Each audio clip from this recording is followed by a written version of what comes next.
Bonjour, aujourd'hui je vais vous présenter mes projets de stage que j'ai réalisés dans le cadre du dossier projet pour valider le titre professionnel développeur web et web mobile organisé par la formation Studi. Donc en fait, au début de ma formation, j'ai intégré un stage qui a permis de me peaufiner dans le code HTML et CSS. Donc c'est pour cette raison que je vais vous présenter mon stage en premier, et après je vous parlerai d'un autre projet qui permet de valider les autres compétences du titre professionnel.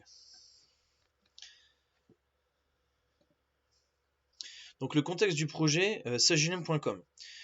Donc c'est une entreprise, une petite entreprise du sud de la France qui a une nouvelle application à vendre. Et cette application-là, en parallèle, il fallait aussi refondre le site sagilem.com. Donc moi j'étais chargé, voilà, de la refonte du site vitrine. Le déploiement est prévu pour janvier 2022 et donc le projet a débuté le 12 avril 2021. Et comme je vous disais, donc en fait mon rôle était d'intégrer le code HTML et CSS à un thème de WordPress. Environnement humain. Donc deux personnes en fait étaient salariés de l'entreprise, Gilles, le développeur web et fondateur, et Céline qui est product owner. Avec moi il y avait d'autres stagiaires mais qui travaillaient sur l'autre projet de développement d'application. Une stagiaire qui s'appelait Julia qui travaillait avec le framework Flutter, Hakim qui travaillait avec le langage Python, et l'API Graph pour Facebook.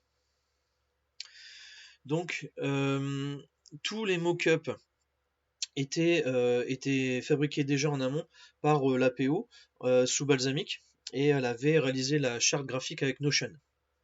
Et donc on a travaillé selon la méthode agile et la méthodologie Scrum.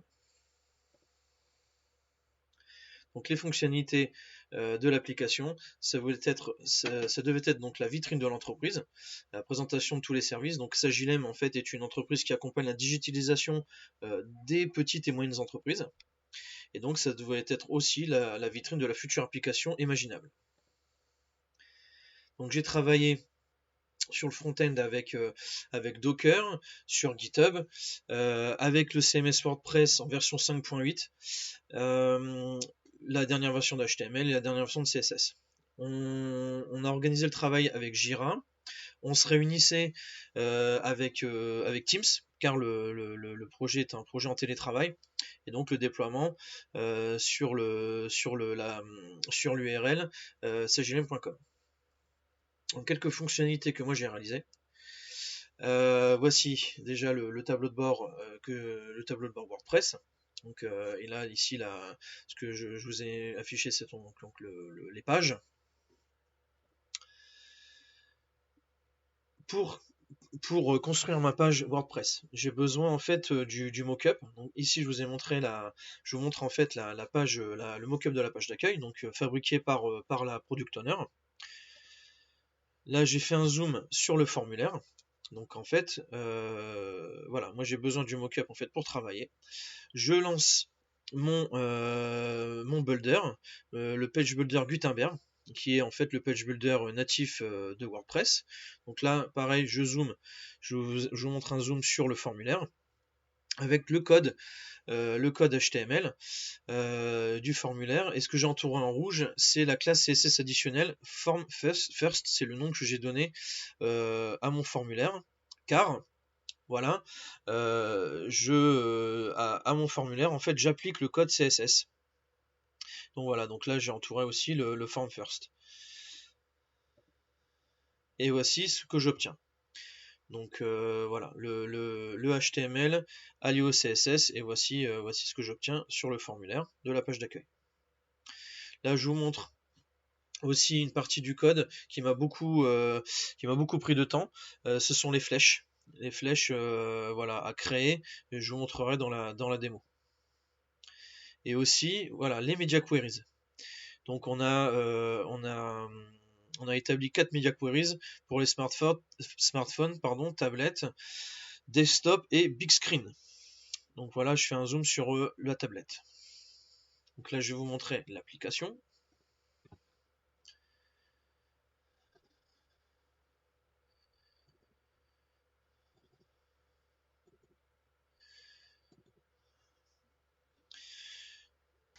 Donc voilà, on part de la maquette. Donc voilà, là je vous montre la maquette et les fameuses flèches, en fait, qui invitent à scroller. Donc voilà, là on part donc du mock-up. Vous voyez l'alternance en fait de noir et de blanc, et donc les fameuses flèches. Et là voilà, ici on termine par le footer. Donc là je vais vous présenter maintenant ma page WordPress. Donc voilà, tous les blocs sont créés avec le page builder Gutenberg. Donc voilà, on voulait en fait gagner en performance. Voilà, on voulait pas travailler avec un thème déjà tout fait. On est parti d'un thème qui est Elementor, on l'a épuré, on a gardé que le nécessaire. Et après on a travaillé vraiment notre code. Et voici en fait le rendu avec le code CSS ajouté. Donc vous voyez en fait les différents blocs. Voilà, l'alternance de noir, de vert et de blanc. On a rajouté aussi du vert après, niveau visuel.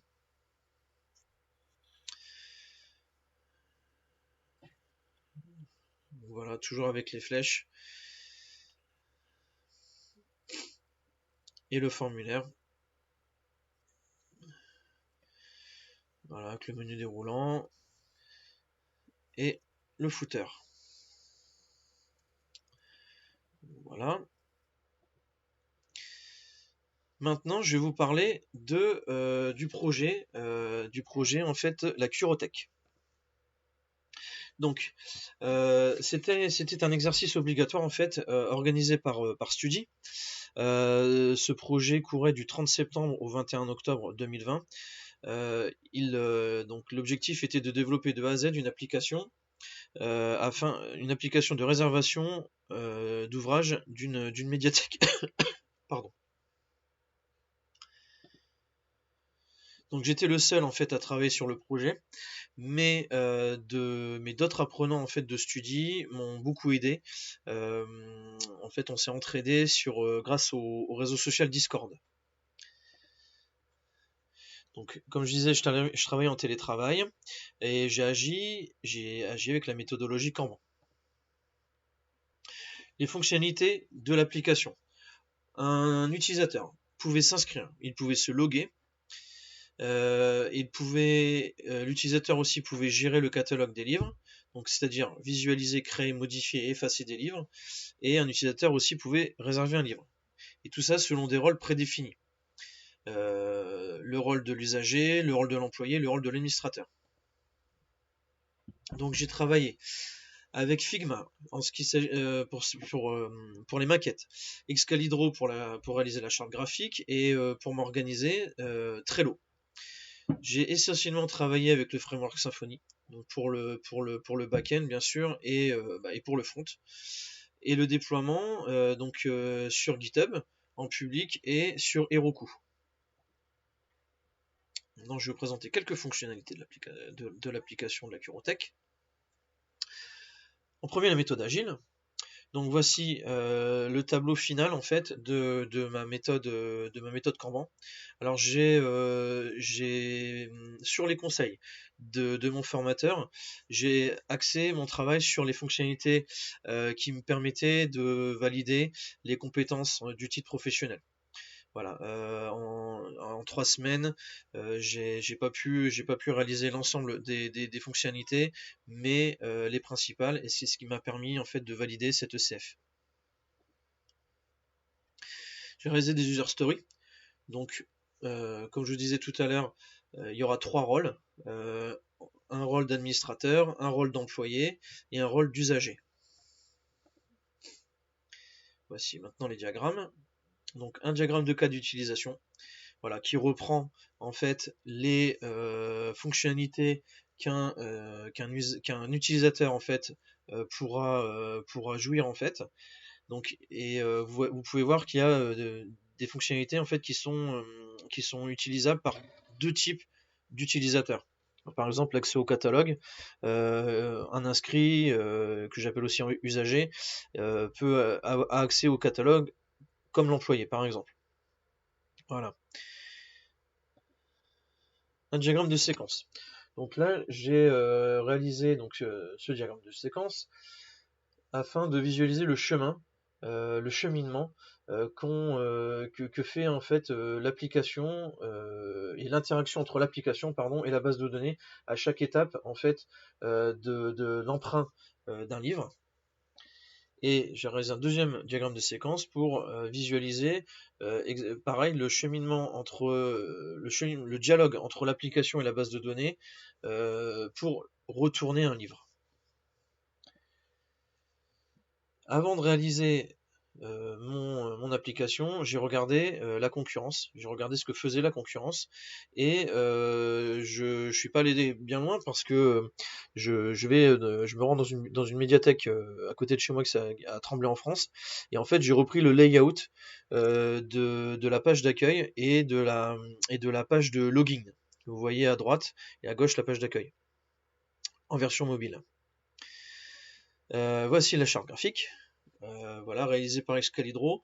J'ai volontairement privilégié l'expérience utilisateur, donc en choisissant des couleurs cohérentes grâce à l'application colors.co, j'ai pu justement obtenir des couleurs cohérentes, une police d'écriture également cohérente, des polices d'écriture cohérentes avec l'application fontjoy.com. Et j'ai vérifié en fait le contraste des couleurs avec webaim.com. Voici des wireframes, les wireframes des pages les plus caractéristiques de mon application. Voilà, la page d'accueil, d'inscription et la page de login, toujours en version mobile et en version desktop. Maintenant, je m'attaque à la création de ma base de données. Et je pars d'un diagramme de classe. Donc voici ce que j'ai obtenu. J'obtiens 4 entités. Une entité user, emprunt, catalogue de livres et genre. Et je montre aussi les cardinalités. Voilà, les relations entre les tables. Les relations one-to-many, comme vous pouvez le voir, one-to-one et one-to-many. Je vais revenir dessus plus tard. Une des caractéristiques de l'application du framework Symfony, et c'est son modèle MVC. Donc, je vais déjà vous parler du modèle. Donc, le modèle, c'est la base de données créée par Symfony. Donc, quand je débute mon projet, je vais créer un fichier .env.local et je vais créer la base de données qui va s'appeler TechCuro dans PHP-MyAdmin. Voici, j'ai mis un bout de code où je décommente database URL MySQL, je remplis mon identifiant, mon mot de passe et je donne un nom, TechCuro. Je vais après créer mes entités dans le terminal de Symfony. Donc je crée des entités avec les relations. Et la commande phare, c'est php bin console make2.entity.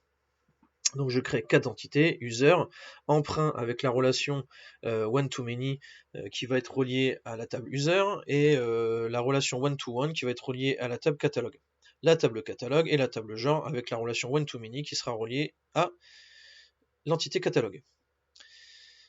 Voici maintenant un exemple de création de l'entité user avec, comme vous voulez voir au milieu de l'écran, la relation one-to-many reliée à l'entité emprunt.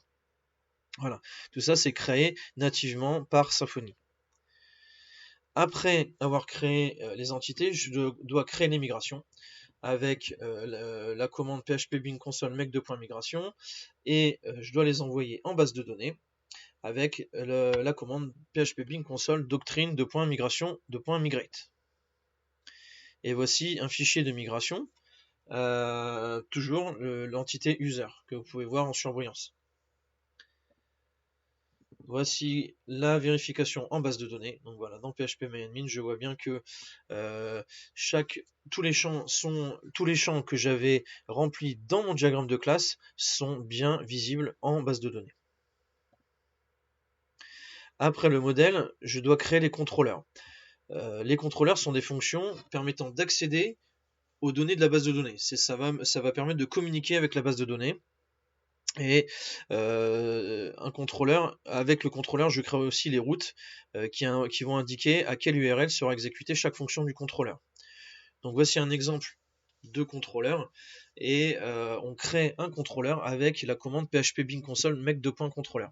Et ça, ce que je vous montre, c'est le contrôleur de la page d'accueil. Voilà, avec une route dont on donne le nom à la route et qui s'appelle home. Et donc elle est symbolisée par un slash. Donc en fait c'est la page d'accueil. Le slash symbolise la page d'accueil. Et la troisième caractéristique du modèle MVC, c'est la vue. V pour vue. Donc je vous montre la création d'une page d'accueil. Donc là c'est en version front-end. Donc je vais d'abord créer dans le dossier public un fichier styles où je vais placer mes deux fichiers app.css et navbar.js. Alors, tout de suite après, dans les templates, je vais mettre du code HTML dans mon fichier base.html.twig. Donc la base.html.twig, c'est la base de toutes mes pages HTML de mon application. Je vais remplir ce code-là une fois, et après j'aurai plus besoin j'aurai pas besoin de faire de copier-coller. Ce sera justement la base de toutes mes pages. Et donc dans ma base de toutes les pages, il y a la balise head avec les métadescriptions, les links, il y aura le footer, la navbar. Voilà, comme je vous disais tout à l'heure, le footer avec le lien avec navbar.js. Et voilà, voici mon code JavaScript, une partie de mon code CSS. Voilà, par exemple la navbar, hein, j'ai zoomé sur la navbar. Maintenant, je peux créer ma page home.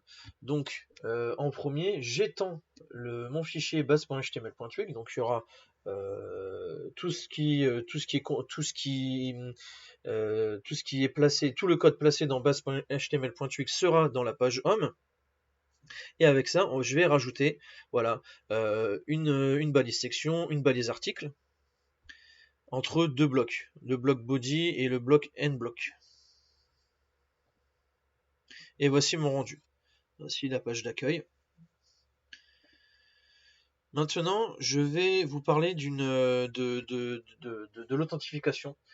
L'authentification qui est mêlée à la sécurité. Il y a plusieurs phases dans l'authentification. La première phase est l'inscription. Pour inscrire un utilisateur en base de données, il faut commencer par le contrôleur. Et donc avec l'application de Symfony, hein, PHP make .controller. Et donc il va registration controller, et donc il va me créer en fait un formulaire d'inscription. Voilà. Et c'est donc voici donc l'exemple, une partie du code du formulaire d'inscription. Et donc là j'ai zoomé sur le mot de passe. Et on peut même rajouter des contraintes au mot de passe qui doit être obligatoire et qui doit avoir un minimum de une chaîne de 6 caractères. Et voici le rendu du formulaire d'inscription. Et vous pouvez voir que le mot de passe est masqué. Quand on s'inscrit on vérifie que dans la base de données, en fait, l'utilisateur est bien inscrit et que le mot de passe est haché. Et ça, c'est une fonction native également de Symfony. La deuxième étape dans l'authentification, c'est le formulaire de login. Parce qu'une fois inscrit, l'utilisateur n'a pas besoin de se réinscrire, mais du coup, pour se connecter à l'application, il faut qu'il se logue. Et donc, voici sur le même principe que le formulaire d'inscription, le Security Controller. Et là, il va me créer une route, deux routes, hein, la route login et la route logout.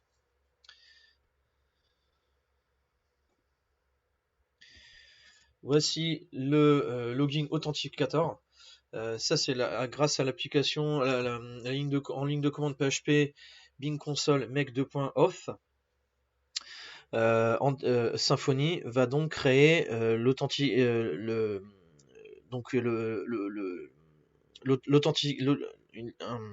contrôleur d'authentification. On crée maintenant le template. Voilà, on met en forme les deux champs nécessaires, hein, qui sont l'identifiant, donc c'est l'email, j'ai choisi de l'email, et le mot de passe. Voici le rendu. Donc le formulaire de login, pardon. Maintenant, selon les rôles, chaque utilisateur, selon son rôle, le rôle d'usager, le rôle d'employé, le rôle d'administrateur, il va avoir accès à un tableau de bord. Et ce tableau de bord, en fait, va lui permettre d'accéder à certaines fonctionnalités de mon application. Un usager ne pourra pas, par exemple, créer d'autres utilisateurs. Il ne pourra pas créer de livres. Hein. Ça, c'est réservé à l'administrateur et à l'employé. Donc voilà. Donc je crée je vais d'abord chercher le EasyAdmin 3 de chez Symfony avec la commande composer require easycorp/easyadmin-bundle. Et après, je vais donc créer mon premier dashboard avec la commande php bing console make2.admin2.dashboard. Voilà, et je vais créer les. Et voilà, voici la vue. Voici la vue de mon tableau de bord. Voilà, de la vue de mon tableau de bord d'administrateur avec le catalogue de livres et la liste des utilisateurs. En effet, avec ça, j'ai avec le tableau de bord, en fait, j'ai créé aussi des CRUD. Donc les CRUD, ce sont les entités déjà qui sont présentes dans ma base de données, mais dont l'utilisateur en fait va pouvoir communiquer avec elles directement via le tableau de bord. Et donc un administrateur pourra donc consulter le catalogue des livres, mais aussi les modifier, l'effacer et le visualiser, le créer, le modifier et l'effacer. Pareil pour le liste d'utilisateurs. Et donc en fait tout ça sera après répercuté sur la base de données. Et le dernier volet de l'authentification, c'est la déconnexion. Donc voilà, avec la page logout, comme je vais vous montrer. Donc dans mon fichier base HTML.txt, je vais rajouter une condition. Quand l'usager est authentifié, à ce moment-là, il faut afficher un bouton se déconnecter. Et donc voilà, en bas à droite, vous pouvez voir que on est authentifié en tant qu'employé, et donc j'ai bien mon bouton se déconnecter qui s'affiche en haut à droite.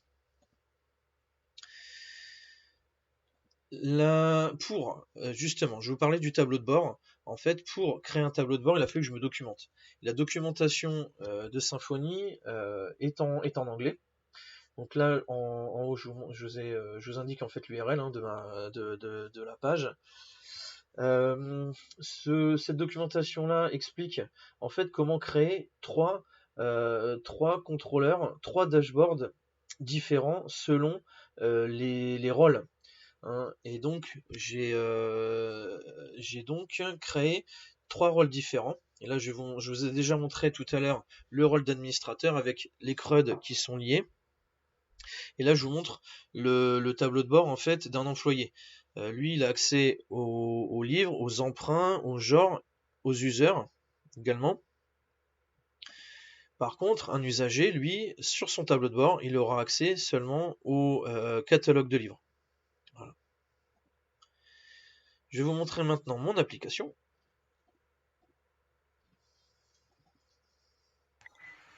Voilà, je vous la montre en version mobile. Voilà. Vous pouvez voir en fait le header, le code JavaScript en fait qui s'applique. Le header en fait, voilà, change de forme en fait. Au départ, il est plus grand et quand on scrolle, il devient plus petit. Là, je m'inscris. Donc, John Doe va s'inscrire. Lui, il aura comme rôle le rôle d'usager. Voilà, l'adresse mail très importante car elle va servir d'identifiant.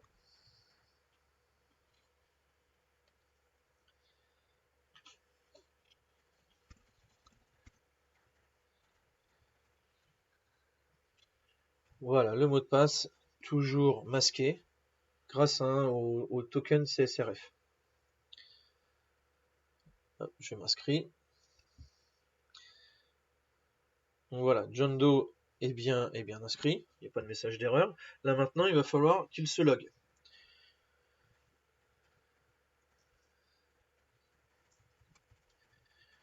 Voilà, il retape son mot de passe et il va se connecter. Là, il va y avoir un message d'erreur car c'est paramétré pour se connecter, voilà, en tant qu'administrateur. Donc lui, vu qu'il est usager, il faut changer la route. Taper la route usager et voici son tableau de bord. Voilà. Il a donc accès seulement à la liste des livres. Là, il va se déconnecter. Voilà. Maintenant, je vais vous montrer à quoi a accès l'employé.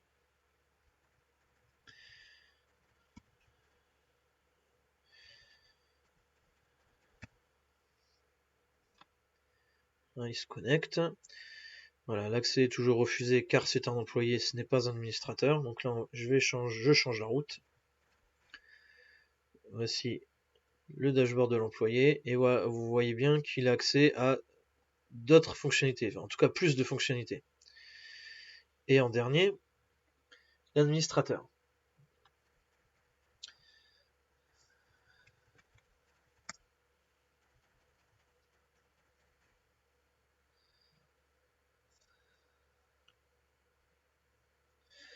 Donc vous voyez qu'il lui il a accès au catalogue de livres et à la liste des utilisateurs. Donc voilà, voilà ce que c'est que le catalogue. Donc là vous pouvez voir en fait que j'ai rempli en fait les champs avec des features, hein, des données aléatoires. Donc là on édite le catalogue, c'est-à-dire que là il peut modifier en fait tous les différents champs du catalogue. Voilà. S'il va dans la liste des utilisateurs, il peut voir que donc il y a lui il a accès donc, à ce tableau-là avec la liste d'utilisateurs, avec les différents rôles. Et là, vous voyez, John Doe, hop, c'est lui, il vérifie que John Doe existe bien. Voilà. Là, l'administrateur se déconnecte. Là, on va voir. Voilà, je vous montre en fait, voilà, excusez-moi, je vous montre que le site est bien responsive. Voilà. En conclusion, je dirais qu'en fait ces 10 mois ont été très intenses et ça m'a permis d'avoir un premier pied dans le développement web. Hein, il y a un an de ça, donc je n'avais pas encore cette idée-là de me réorienter professionnellement. Il y a un an, je surfais juste sur le web, hein, et j'utilisais Word. Maintenant, j'ai acquis d'autres compétences. Je dois encore en acquérir, mais j'ai fait un bout de chemin.